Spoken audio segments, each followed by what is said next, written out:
ಚಾಮುಂಡೇಶ್ವರಿ ಸ್ಟುಡಿಯೋದ ಮಾಲೀಕ ಕುಪ್ಪುಸ್ವಾಮಿ ನಾಯ್ಡು ತೀವ್ರ ಅನಾರೋಗ್ಯದಿಂದ ಹಾಸಿಗೆ ಹಿಡಿದಿದ್ರು.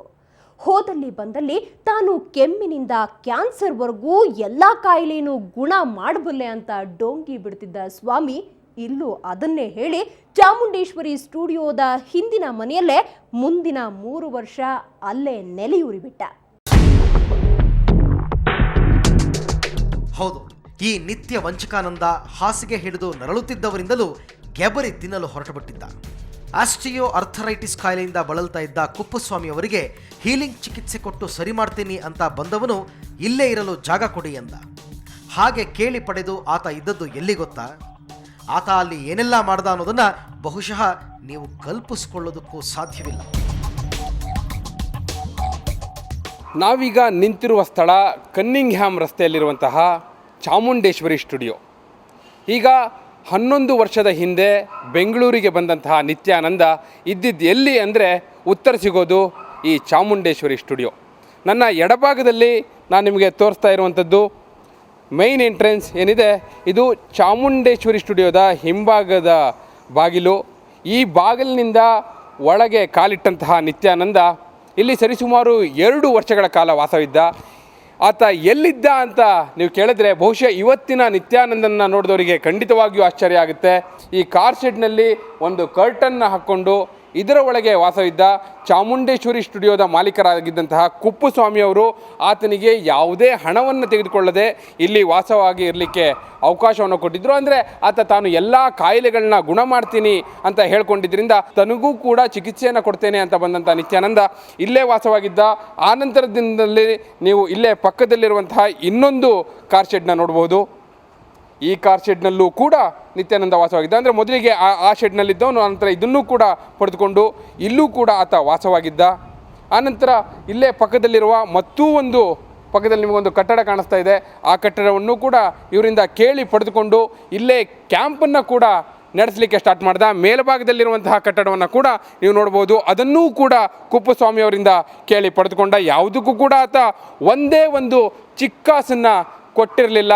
ಸಂಪೂರ್ಣ ಉಚಿತವಾಗಿ ಎಲ್ಲ ಕಟ್ಟಡವನ್ನು ಪಡೆದುಕೊಂಡು ಇಲ್ಲೇ ಕ್ಯಾಂಪನ್ನು ನಡೆಸ್ತಾ ಇದ್ದ. ಈಗ ನಮ್ಮ ಜೊತೆ ಚಾಮುಂಡೇಶ್ವರಿ ಸ್ಟುಡಿಯೋದ ಮಾಲೀಕರಾಗಿದ್ದಂತಹ ಕುಪ್ಪುಸ್ವಾಮಿ ಅವರ ಸಂಬಂಧಿ, ಈಗ ಚಾಮುಂಡೇಶ್ವರಿ ಸ್ಟುಡಿಯೋವನ್ನು ನೋಡ್ಕೊತಿರುವಂತಹ ಸಡಗೋಪನ್ನವರಿದ್ದಾರೆ. ಸರ್, ಆಗ ಹೇಗಿದ್ದ ನಿತ್ಯಾನಂದ ಹಾಗೂ ಆತ ಏನು ಹೇಳ್ಕೊಂಡು ಬಂದಿದ್ದ ಇಲ್ಲಿಗೆ? 2002 ನಿತ್ಯಾನಂದ ಮತ್ತು ಒಂದು ಧನಶೇಖರ್, ಅವ್ರ ಹೆಂಡತಿ ಜಮುನಾ, ಇವರು 3 ಜನರನ್ನು ಶ್ರೀ ಶಿವಪುರಿ ಸ್ವಾಮೀಜಿಯವರು, ಓಂಕಾರ ಆಶ್ರಮ ಸ್ವಾಮೀಜಿಯವರು ಕರ್ಕೊಂಡು ಬಂದಿದ್ದರು. ನಮ್ಮ ಅಂಕಲ್ ಕುಪ್ಪುಸ್ವಾಮಿ ನಾಯ್ಡು ಅವ್ರ ಹತ್ರ ಅವ್ರಿಗೆ ಸ್ವಲ್ಪ ಆರ್ಥರೈಟಿಸ್ ರೋಗ ಇದ್ದಿದ್ದರಿಂದ ಅವಾಗ ಇದನ್ನು ನಾವು ಗುಣಪಡ್ತವಲ್ಲ, ಅದಕ್ಕೆ ಇಲ್ಲಿ ಬಂದು ಅವ್ರ ಹತ್ರ ನೀವು ಯಾಕೆ ಚಿಕಿತ್ಸೆ ತೊಗೋಬಾರ್ದು ಅಂತ ಹೇಳಿಬಿಟ್ಟು ಒಂದು ಸಜೆಷನ್ ಕೊಟ್ಟು ಅವ್ರನ್ನ ಕರ್ಕೊಂಡು ಬಂದರು. ಕಾರ್ ಶೆಡ್ನಲ್ಲಿ ಇದ್ನಲ್ಲ, ಅದಕ್ಕೇನಾದರೂ ಹಣ ಕೊಡ್ತಿದ್ನ ಅಂತ? ಎಷ್ಟು ದಿನ ಇದ್ದ, ಹೇಗೆ? ಇಲ್ಲ, ಹಣ ಏನು ತೊಗೊಂಡಿಲ್ಲ. ಸೊಸೈಟಿ ಸಮಾಜಕ್ಕೂ ಒಂದು ಸೇವೆ ಮಾಡುತ್ತೇನೆ ಅಂತ ಹೇಳಿರುವುದರಿಂದ ಅವ್ರಿಗೆ ಉಚಿತವಾಗಿ ಈ ಜಾಗನ ಅವರು ಕೊಟ್ಟರು. ಹಾಗೆ ಆತ ಕಪಟ ಸ್ವಾಮಿ, ಹೀಸ್ ಫೇಕ್ ಅಂತ ನಿಮಗೆ ಯಾವಾಗ ಗೊತ್ತಾಯಿತು? ಕಪಟ ಸ್ವಾಮಿ ಅನ್ನೋದಕ್ಕಿಂತ ಅವರು ಇಲ್ಲಿ ಬಂದುಬಿಟ್ಟು ಅವರು ತಿಳುವಳಿಕೆಗಳೆಲ್ಲ ನೋಡುವಾಗ ಕೆಲವೆಲ್ಲ ನಮಗೆ ಇಷ್ಟ ಇರಲಿಲ್ಲ. ಯಾಕೆಂದರೆ ನಾವು ಫ್ಯಾಮಿಲಿಯಲ್ಲಿ ವಾಸ ಮಾಡ್ತಾ ಇದ್ದೀವಿ ಆವಾಗ.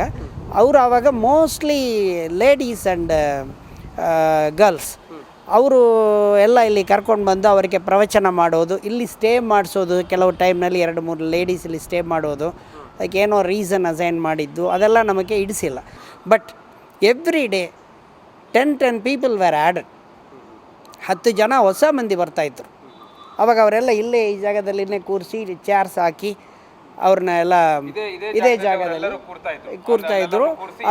ಇಲ್ಲೇ ಕುಣಿಯೋದು. ಅವರಿಗೆ ಡ್ಯಾನ್ಸ್ ಎಲ್ಲ ಆಗಲೇ ಶುರುವಾಗಿತ್ತು. ಡ್ಯಾನ್ಸ್ ಆವಾಗಲೇ ಡ್ಯಾನ್ಸ್ ಎಲ್ಲ ಶುರುವಾಯಿತು. ಆನಂತ ಸ್ಪುರಾಣ ಅಂತ ಕರೀತಾರೆ ಪ್ರೋಗ್ರಾಮ್. ಆ ಪ್ರೋಗ್ರಾಮಿಗೆ ಎಲ್ಲ ಕಪಲ್ಸ್ ಬರಬೇಕು ಅಂತ ಅವ್ರ ಇನ್ವಿಟೇಷನ್. ಕಪಲ್ ಅಂದರೆ you need not be husband and wife, ಯಾವ ಥರ ಬೇಕಲ್ಲಿ ಇರ್ಬೋದು. ಮಹಿಳೆಯರ ಜೊತೆ ಆತನ ವರ್ತನೆ ಹೇಗಿರ್ತಾ ಇತ್ತು? ಜಮುನಾ ಆಗಿರ್ಬೋದು, ಬೇರೆಯವರಾಗಿರ್ಬೋದು, ಯಾವ ರೀತಿ ಇತ್ತು? ಅದು ಸ್ವಲ್ಪ ಅವರು ಒಂಥರ ತುಂಬ ಜೋವಿಯಲಾಗಿ ಮೂವ್ ಮಾಡತಕ್ಕಂಥ ಒಂದು ಭಾವನೆಯಲ್ಲಿ ಎಲ್ಲರನ್ನೂ ಮುಟ್ಟುವುದು, ಕೈನಲ್ಲಿ ಒಂದು ಚಿಕ್ಕದೊಂದು ಫ್ಲೂಟ್ ಥರ ಒಂದು ಇಟ್ಕೊಂಡಿರ್ತಾರೆ. ಆ ಫ್ಲೂಟಲ್ಲಿ ಅವ್ರನ್ನ ಹೊಡಿಯೋದು, ಬ್ಯಾಕ್ನಲ್ಲಿ ಆ ಥರ ಎಲ್ಲ ಮಾಡ್ತಾಯಿದ್ರು. ಇದೆಲ್ಲ ನಾವು ನೋಡ್ತಾ ಇರುವಾಗ ನಮಗೆ ಸ್ವಲ್ಪ ಒಂಥರ ಆಯಿತು. ಅವ್ರು ಬಂದಿರುವುದು ಕಾಯಿಲೆ ವಾಸಿ ಮಾಡೋಕ್ಕೆ, ಪ್ರವಚನ ಕೊಡ್ತಾ ಇದ್ದಾರೆ.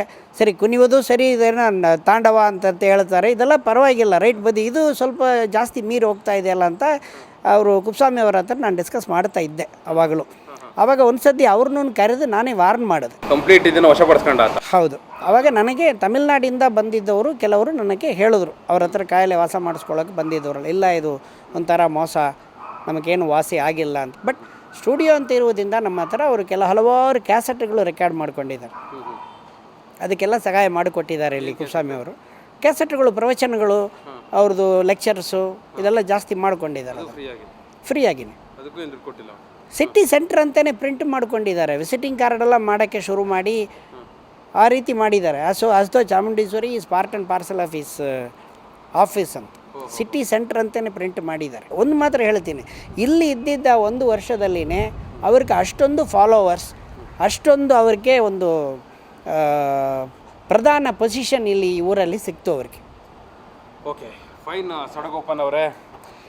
ಸಡಗೋಪನ್ನವರು ಕುಪ್ಪುಸ್ವಾಮಿಯವರು ನಿತ್ಯಾನಂದ ಸ್ವಾಮಿಗೆ ವಸತಿಯನ್ನು ಕೊಟ್ಟರು, ಅನ್ನ ಕೊಟ್ಟರು, ನೀರು ಕೊಟ್ಟರು, ಆತನಿಗೆ ಬೇಕಾದ ಎಲ್ಲವನ್ನೂ ಕೂಡ ಕೊಟ್ಟರು. ಆದರೆ ಆತ ಏನು ಜೀವ ಉಳಿಸ್ತೀನಿ ಅಂತ ಬಂದ, ಕುಪ್ಪುಸ್ವಾಮಿಯವರ ಜೀವ ಉಳಿಸ್ತೀನಿ ಅಂತ ಬಂದ, ಕುಪ್ಪುಸ್ವಾಮಿಯವರ ಜೀವ ಉಳಿಲಿಲ್ಲ, ಅವರಿಗೆ ನಿಯತ್ತಾಗಿಯೂ ಉಳಿಲಿಲ್ಲ.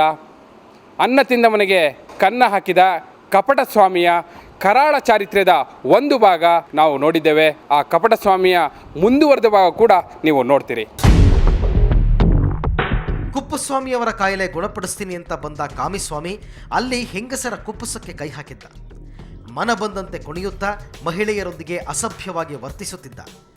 ಕೈಯಲ್ಲಿ ಕೃಷ್ಣನಂತೆ ಕೊಳಲು ಹಿಡಿದ ಕಾಮಿಸ್ವಾಮಿ ಧ್ಯಾನಕ್ಕೆ ಅಂತ ಹೆಣ್ಣು ಮಕ್ಕಳ ಬೆನ್ನಿನ ಕೆಳಭಾಗಕ್ಕೆ ಅದೇ ಕೊಳಲಿನಿಂದ ತಟ್ಟಿ ಕರೆಯುತ್ತಿದ್ದ. ಎಲ್ಲೆಲ್ಲಿಂದಲೋ ಬಂದ ಮಹಿಳೆಯರೊಂದಿಗೆ 2-3 ರಾತ್ರಿ ಇರ್ತಾ ಇದ್ದ. ಯಾರೂ ಇಲ್ಲದಿದ್ದಾಗ ಧನಶೇಖರನ್ನ ಪತ್ನಿ ಜಮುನಾ ಈತನ ಸಂಗಾತಿ. ಇಂತಹ ಸ್ವಾಮಿ ಚಾಮುಂಡೇಶ್ವರಿ ಸ್ಟುಡಿಯೋದ ಮಾಲೀಕರ ಎದುರು ಬೆತ್ತಲಾಗಿದ್ದ. ಅದನ್ನು ನೋಡಿಕೊಂಡು ಕುಪ್ಪುಸ್ವಾಮಿ ಕುಟುಂಬದವರು ಕೈ ಕಟ್ಟಿಕೊಂಡು ಕುಳಿತುಕೊಳ್ಳೋದಕ್ಕೆ ಸಾಧ್ಯವೇ ಇರಲಿಲ್ಲ. ಆತನನ್ನು ಅಲ್ಲಿಂದ ಹೊರದಬ್ಬುವ ಕಾಲ ಬಂದೇ ಬಿಡಿತು. ಇಲ್ಲಿಂದ ಆರಂಭವಾಗೋದೇ ಆತನ ಬಿಡದಿ ಆಶ್ರಮದ ಮಹಾ ಅನ್ಯಾಯದ ಕಥೆ. ನಮ್ಮ ಬಳಿ ಇರೋ ಒಂದೊಂದು ದಾಖಲೆಯು ಆ ಕರಾಳ ಕಥೆಯನ್ನು ಹೇಳುತ್ತವೆ.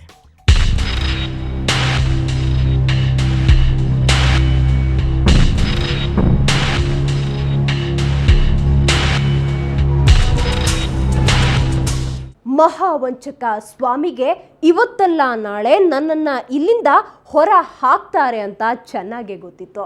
ಅದಕ್ಕೆ ಆತ ಸಿದ್ಧನಾಗಿಯೂ ಹೋಗಿದ್ದ. ಚಂಡಾಳ ಶಿಷ್ಯ ಧನಶೇಖರನ್ನ ಸರಿಯಾಗಿ ಮತ್ತೊಂದು ನೆಲೆ ಹುಡುಕಿಟ್ಟಿದ್ದ. ಆದರೆ ಈ ಬಾರಿ ನಿತ್ಯಾನಂದ ಟ್ಯಾಕ್ಸಿಯಲ್ಲಿ ಹೋಗಿರಲಿಲ್ಲ, ಆತ ಕ್ವಾಲಿಸ್ ವಾಹನದಲ್ಲಿ ತೆರಳಿದ್ದ. ಆತ ಹೋದದ್ದು ಯಾರ ಬಳಿಗೆ, ಬಿಡದಿಯಲ್ಲಿ ನೆಲೆಯೂರಿದ್ದು ಹೇಗೆ, ಎಲ್ಲವನ್ನ ಸವಿವರವಾಗಿ ಹೇಳ್ತೀವಿ ಒಂದು ಸಣ್ಣ ಬ್ರೇಕ್ನ ನಂತರ.